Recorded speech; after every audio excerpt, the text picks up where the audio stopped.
Am I the a-hole for losing my mind after my wife's friend made her drink alcohol and tried to hook her up with another man? My wife went out with her friend for dinner. When her friend came over, she told us that it would just be her, my wife, and her other friends, and that they'd be back in about 2 hours or so. My wife didn't really want to go, but I encouraged her to have fun. I was at home looking after our daughter, but after an hour my wife suddenly texted me to pick her up, saying she was drunk and that there was a man next to her making her feel uncomfortable. Even if she hadn't felt uncomfortable, I would have gone anyway. I was confused because it was supposed to be a girls-only night, so why was a man involved? I asked my sister-in-law to look after my daughter and went to pick my wife up. I was angry, but I didn't want to embarrass my wife in front of everyone, so I said she was drunk, had never had alcohol before, and that our daughter was calling for her. Then I took her home. My wife told me she was shocked to see a man joining them for dinner, and that he was being overly friendly with her. He grabbed her hand and kept touching her shoulder. She didn't want to drink, but everyone kept pressuring her. I told my wife it wasn't her fault and she shouldn't blame herself, but I wanted clarification. I called her friend and asked why she had made my wife drink alcohol and why there was a man involved without us being informed. She doubled down and said she didn't need to inform me, that my wife should be able to handle alcohol and that she should be okay with being around men. I called her a bitch, told her she was no true friend to my wife, and told her to stay away from both of us. I ended up telling everyone in their actual group about what she did, and most of the women cut her off. As expected, she's mad and said I didn't need to be so dramatic and that she's lost some of her friends because of me. A few from their group say the same thing. It's so stressful going back and forth with these people, and I just want to cut them out of my life. They're toxic. The good ones can stay friends with my wife, but the rest, I want nothing to do with them. Am I the a-hole? Now for the top comments. The fact that your wife was uncomfortable and texted you for help means that you are 100% not the a-hole. Sounds like your wife just weeded out a crappy friend. Good riddance. My wife was uncomfortable and she made a mistake, which she regrets, and I am glad that she called me. I can't possibly blame her. A lot of commenters here are calling me controlling, and the other half is blaming my wife for not saying no. I know she did, and my wife knows that if she's in distress, she can rely on me. She knows that if she's in trouble, I will give up everything to help her. Nobody forced your wife to drink. She could have said no, or stuck to one drink as to not get drunk. And yeah, friend is a crappy person for blindsiding her like that and pressuring wife into this. My wife was forced. Being peer pressured is being forced. Nobody should be pressured into doing something they never want to do. My wife had never drunk alcohol in her life. She had just one drink and got drunk. It was her first experience with alcohol, and she didn't know how to react. Mix that with her experience of another man grabbing her hand and touching her shoulder. Yeah, I don't blame my wife. She made a mistake, and everyone does. So did I, by trusting her friend. But her mistake is forgivable, and I would never blame her for actions influenced by others. OP, is your wife okay now? What are her afterthoughts? Please ask her for us. I'm genuinely curious to know how she views the situation now. Actually, after hundreds of comments, I think you are the only one who asked how my wife is doing. I think most people here just want to speak their mind and prove themselves right. My wife is fine, but she's sad because she lost a friend she used to trust. She was betrayed and harassed, and I think she just needs time for herself to sort out her thoughts. Thank you, kind stranger, for asking how she's doing. Next story. Am I the a-hole for not supporting my ex-wife and punishing my son? I, 48 male, have been divorced for 3 years now. I had 3 sons with my ex-wife, Carol. My sons are 20, 18, and 16. This story concerns my 18-year-old son, Mark. Important info. Carol and her family are extremely religious, traditional Irish Catholics. We're from a small Irish town, leaning toward being extreme in my opinion. Part of the reason for our divorce was how cruel or cold Carol could be to me, and especially to our sons. Since my older 2 sons are adults, they spend time equally at each of our houses. However, I have noticed all 3 of them being down or upset when they come home, which is really unlike them. On to the issue. Mark has a girlfriend who he has been dating for a year now. I sat him down and talked to him about safe sex, etc. He's an 18-year-old boy. I know he's going to do it even if I condemn the idea, so I figured the best course of action was to embrace the idea and encourage him to be safe.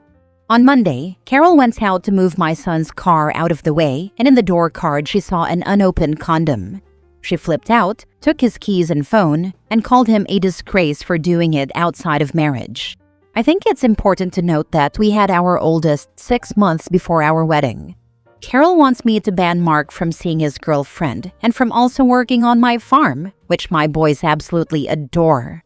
I told her that will never happen because I don't see the issue. He's being safe and responsible, which I feel is more important than trying to make him wait until marriage. I also demanded she return his car. He bought and insured that car himself with his own money and refused any assistance from me to help pay for it. My son has battled severe depression since the death of my mother and my nephew 3 years ago, and that car has helped him more than words can describe. I demanded it be returned or I'd report her to the Garda. My son has been a shell of himself since this, and all 3 of my boys have asked why they aren't good enough for their mother or her family. My sons were with me and my dad feeding my lambs when I saw Carol arrive with Mark's car, followed by her mother who would bring her home. I demanded his phone too, since his phone is paid for under my family plan. My ex-mother-in-law created a huge scene, and she and my dad got into a very heated argument about us encouraging sin at such a young age. My dad, my colleagues, my friends, my siblings and their spouses are all completely on my side and think Carol and her family have truly lost it. Part of me feels deep down that perhaps I'm too lenient. And maybe my son being active so young is an issue I should be punishing. Reddit, please be honest. Am I the a-hole in this situation? Not the a-hole. If anything, you are way too lenient on your ex-in-laws. If you punish your son for having sex before marriage while fathering his older brother outside of marriage, you will destroy the only safe place your sons have because your ex is a hypocrite. And she's trying to convince you to be one too, because if both your kids' parents are hypocrites, then her behavior doesn't seem as bad in comparison. Protect your kids and fight for full custody of the younger one.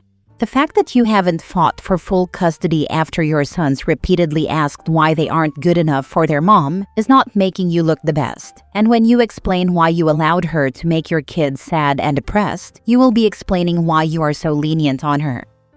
I fully accept that it wasn't great on my part not to fight for full custody. I suppose I felt it was important for them to have a mother figure, wrong as it may be. I will be contacting my solicitor to revisit custody of my youngest. I have Mark in therapy after my nephew, whom he was very close to, took his life, and then my mother had a fatal heart attack the week after. I only found this out today, but Carol told the boys my nephew, who was 16 when he died, was a weak-willed boy, and that my mother died because she was living in sin. Thanks for your comment, and I will get my youngest out ASAP. Not the a-hole. Tell Mark he does not have to go over to his mom's if he feels uncomfortable doing so. He is an adult, so there should not be any custody set up for him. You did the right thing. If she ever brings this up again, remind her that she had premarital sex and got pregnant. As Mark and my oldest are adults, they're not bound to any custody agreement. I worded it poorly in my post, but my 20-year-old has been very low contact with her since his 19th birthday, when she wanted him to chip into her mortgage. Mark just kept visiting because he's got a huge heart and wanted a relationship with his ma'am. I suspect that's going to stop now given how devastated he is. I'm going to have him speak to his counselor about this. Thank you for commenting. Next story. Am I the a-hole for wanting to cancel my wedding after my fiancé accidentally sold my late dad's guitar? When I was 14, my dad passed away suddenly. The only thing I kept of his was his old Fender guitar. It wasn't worth much money, but to me, it was priceless. He taught me to play on it, and every time I touched those strings, it felt like he was still here. I told everyone in my life, especially my fiancé, that this guitar was off limits. Fast forward to last weekend. We're getting married in 3 weeks. My fiancé has been on this weird minimalism kick, selling random things on Facebook Marketplace for extra honeymoon cash. I came home from work and noticed my guitar stand was empty. I thought maybe he moved it because we were deep cleaning. Nope, he sold it. When I confronted him, he said he forgot it was sentimental and thought it was just collecting dust. He even bragged that he got $150 for it. I lost it, ugly crying, shaking, couldn't breathe. He kept saying, "Babe, I'll just buy you another one. You can get the same model online." But it's not the same. My dad's fingerprints were literally worn into the fretboard. You can't buy that back. I immediately asked him to message the buyer to get it back. He refused at first because he didn't want to look stupid. I told him I didn't care if he looked like an idiot. Go get my guitar. When he finally reached out, the buyer said they'd already gifted it to their teenage son, who absolutely loves it and wouldn't give it back. Since then, my fiancé has been sulking, acting like I'm overreacting and ruining the wedding vibe. He told his mom, who already doesn't like me, and now his whole family is texting me to stop punishing him for an honest mistake. I'm not sure I can marry someone who can be this careless with something I've been crystal clear about for years. It's not about the guitar, it's about the fact that he didn't care enough to remember. Am I the a-hole for thinking about calling off the wedding? Now for the top comments. Time to go to the police and report the guitar as stolen. That's actually what I've been debating. I already spoke to the police once, but part of me feels like if I go through with filing an official stolen property report, there's no going back from that. It's the end of the relationship, period. But then again, maybe it should be the end. He knew exactly what that set meant to me, and he took it anyway. If that's not theft, I don't know what is. This is the only way to get your dad's guitar back, I fear. Exactly. OP, as hard as it is, the buyer clearly isn't going to give it back willingly, so going the official route might be your only real shot. That guitar holds way too much meaning to let it go without exhausting every option. Honestly, I wouldn't blame you at all for calling it off. This isn't just about a guitar, it's about the lack of respect, care, and understanding he showed towards something you made crystal clear was precious to you. The fact that he's sulking instead of taking full responsibility says a lot. You deserve a partner who values your feelings and possessions, especially ones tied to such deep memories, not the a-hole. Thank you. That's exactly how I feel. I've told him countless times over the years how much that guitar meant to me, and it's like it went in one ear and out the other. The fact that his first reaction was to defend himself instead of even trying to make it right is what's really eating at me. If he can dismiss something so personal now, what happens down the line when it's something even bigger? He knew it was important to you. He didn't care. He thought it would be easier to ask for forgiveness than ask for permission. This man does not respect you. I would end it, but it's up to you. He took something very important to you and is sulking because you are rightfully angry. Is this the type of behavior you want to put up with for the rest of your life? That's exactly how it feels. Like he made a calculated decision that my feelings didn't matter as much as whatever story he told himself to justify it. And now, instead of owning it, he's sulking like I'm the one who did something wrong. I keep asking myself that same question. Is this the dynamic I want for the rest of my life? Right now, it's leaning toward a hard no. Last story. Am I the a-hole for refusing to take care of my sick mother-in-law after she told my husband to divorce me while I was in the hospital? So, some context. I, 32 female, have been married to my husband, 35 male, for 7 years. We have 2 kids, 5 male and 3 female. Last year, I had a complicated pregnancy with my daughter that landed me in the hospital for over a month. While I was admitted, my mother-in-law, 68 female, decided to help out at our house. I thought it was a kind gesture, until I found out what she was actually doing. Apparently, she told my husband multiple times that he deserves better and that I was too fragile to be a good wife and mother. She even went as far as telling him he should cut his losses and start fresh with someone healthier. My husband told me this months later, claiming he didn't take her seriously. Fast forward to now, my mother-in-law was recently diagnosed with a chronic illness and needs someone to take care of her for the next few months while she recovers from surgery. My husband asked if she could move in with us so I could help care for her during the day since I work from home. I flat out said no. I told him that the woman who tried to convince him to leave me while I was fighting for my life is not welcome in my home, let alone under my care. He says I'm being cruel and holding a grudge, and that family helps family no matter what. Now his siblings are messaging me, calling me heartless, saying that she's old, she's sick, and she's sorry. But here's the thing, she's never actually apologized to me. The only time she's brought it up was to say, I was just worried about my son's future.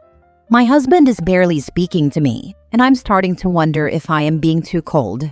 Am I the a-hole for refusing to take care of her? Heck no, have her other family take care of her. Working from home is not a reason to pick you. Maybe Hubs can move in with mom and take care of her needs. Even if she didn't try and ruin your marriage, you shouldn't sign up for that. Exactly. Just because I work from home doesn't mean my office is a full-time care facility. And honestly, if my husband's best solution is to move in with her, that says a lot about where his priorities really are in this marriage. The fact that he says family helps family no matter what, without understanding you are his family, says a lot. Sounds like that only counts when it's his blood relative and he can use you for help. Otherwise, that doesn't seem to work in reverse. Why aren't your husband and his siblings stepping up to care for their mother? Or paying for professional care? No way should this fall on you. If you had a good relationship with her and you offered, that would be one thing. But she has advocated for your husband to leave you, never apologized, and then you were voluntold you are the only option, while working from home and caring for 2 children? Heck no. Nope sandwich with a side of nope sauce. Not the a-hole. Exactly, that's what I keep coming back to. She has other adult children who live closer and don't have 2 kids and a full-time job to juggle.